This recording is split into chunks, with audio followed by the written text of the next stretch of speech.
What goes on, everybody? Today we're back here again with yet another review, and today we're going to be taking a look at the brand new McFarlane Toys Warhammer 40,000 Tyranid Genestealer. Now, I'm going to be honest with you. Never played this game once, probably never will, and don't have a desire to, but this figure looks way too cool not to get my hands on. You know, you could kind of use this for anything, really. Really depends on what you want to do with it.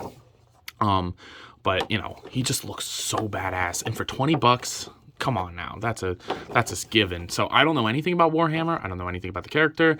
So if you're looking for that, this is not the video for you. There is the barcode if you want that for the Genestealer. There is the side with some promotional images. The Tyranid,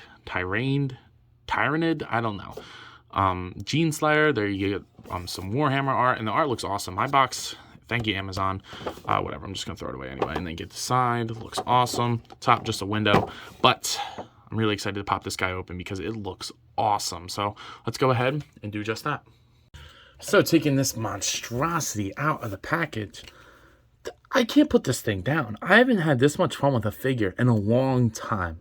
And that's really saying something for McFarlane. Because while I love McFarlane Toys, you know, sometimes they're not the most funnest figures to play around with. But this guy is awesome. I really don't have any complaints. Like, he's just so much fun to play around with. And he's, like, really easy to move.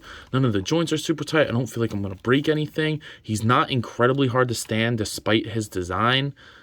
But, man, this is an awesome action figure. They really killed it with this. And again, like I said, I've never played Warhammer, so I don't know anything about the character. Maybe it's completely inaccurate and I don't know, looks terrible, but you know, for me, my purposes, I think it's fantastic and I'm very happy with it. So without further ado, I think it's about time we go ahead and get a closer look at this guy.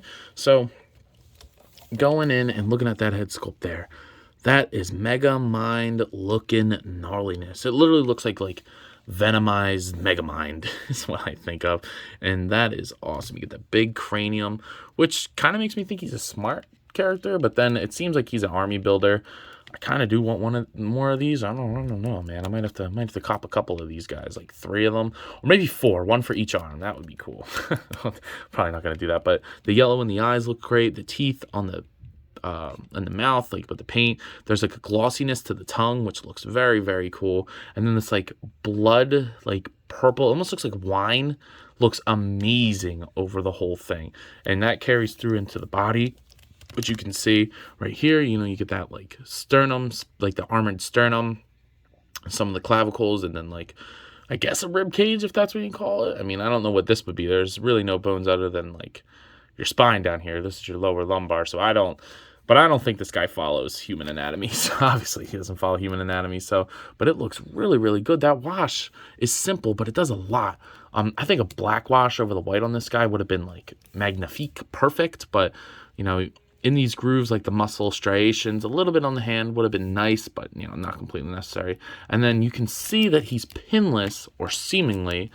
He's not pinless technically. He has pins underneath the armor plating, but McFarlane is genius and put these coats over it. So not only do you get beautiful color separation and a very clean transition from red to white, but you get pinless joints on all the arms. That, if he would have done that on the legs, that would have been 11, like crazy. But again, I think I would have liked a little bit of that pink on the hands, but then you get like the 5-fingered hand on the secondary one, which is interesting that he only has 3 on this one. It kind of looks like it's about to split. But you know, the muscles look great. You can see like underneath all the joints are red, which really works for like the ball joints. So they're thick and they don't look weird. On the back, you get like this carapace, which looks really nice. You get a little bit of that wine color that carries through there. And this is where I think like a little bit of paint wash would have been nice.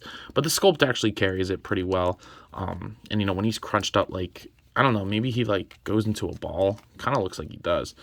Like, that carapace looks really, really nice. And, you know, you can kind of have him like rolling. But then taking a look at the legs look equally as nice. You get that wine color through there. A little bit on the inside would have been nice. You get that red on the joints and the legs, which totally look fine to me.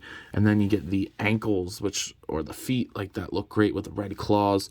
I like that how the way they painted the claws, like they look like blood stains. So this is badassery to the max, dude.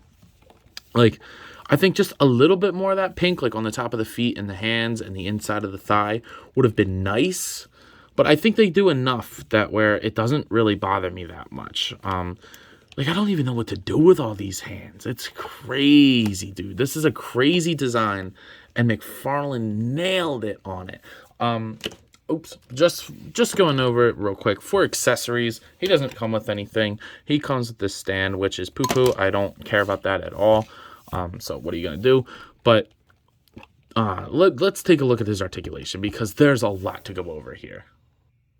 So taking a look at the Genestealer's, or whatever the fuck it's called, articulation, the head is going to look up, not so much down, which is a little annoying. I mean, you could pop it off and maybe like wean a little bit of articulation out of there, but it honestly doesn't bother me that much. And then you get side to side and pivot, so that looks really, really good. It gets mostly what you need done. Maybe just a little bit more down would be nice, but he looks up all the way, which is good for the crouching. So the first shoulders are going to move up all the way. Just because there's forearms doesn't mean that any articulation was slain. The secondary arms are going to move up all the way as well. They'll move down. They'll rotate both 360. You have a bicep swivel on the lower one and a bicep swivel on the upper one. You get double jointed elbows on both pairs and a ball hinge wrist on all 4 hands. That is beautiful, and it's so much fun to play around, dude.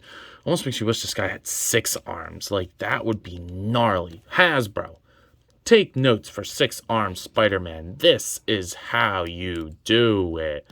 This is lovely. That looks amazing, dude. So then you're going to get a ball joint at the top here. I'll do my best to show this.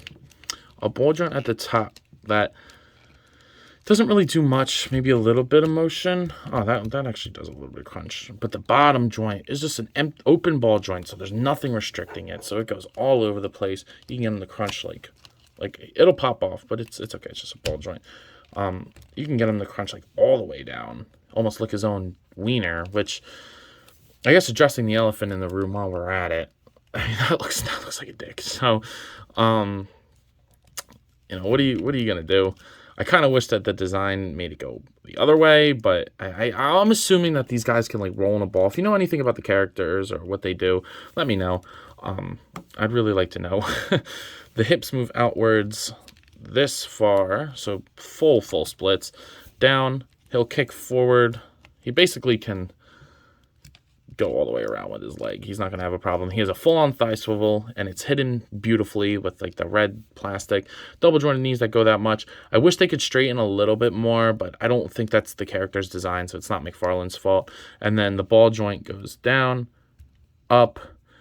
You can rotate it and do like a pivot, so it'll rotate on that ball joint, and then you get a toe hinge. So beautiful articulation. Like, McFarlane, I think people need to stop saying that McFarlane is not known for articulation.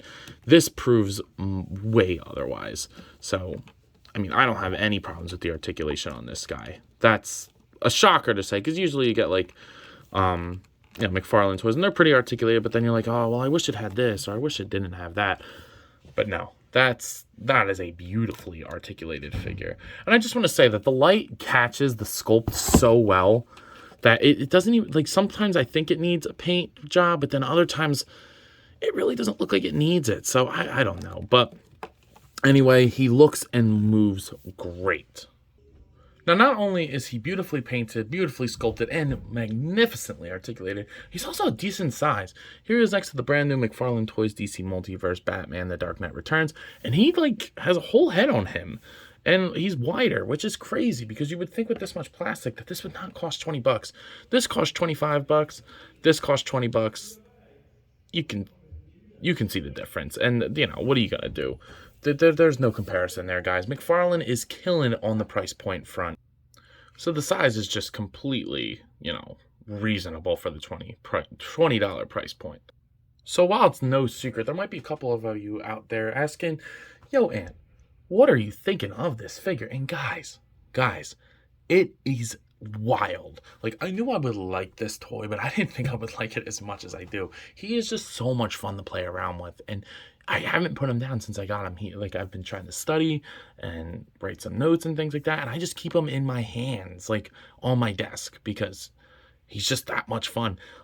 Very addicting toy. He doesn't feel too sharp or anything like that. I just really like everything they got going on with this guy. But with that being said, if I'm going to go ahead and give this guy a rating, this is an easy 10 out of 10. And I honestly think I'm going to go ahead and say right now that this might be in the running for top 10 of the year, which is completely crazy considering I've never even heard of this game until McFarlane released their line. And I've been watching the line from the back shadows, but never wanted to take a dip into the waters. But now I did, and I'm very happy I did so.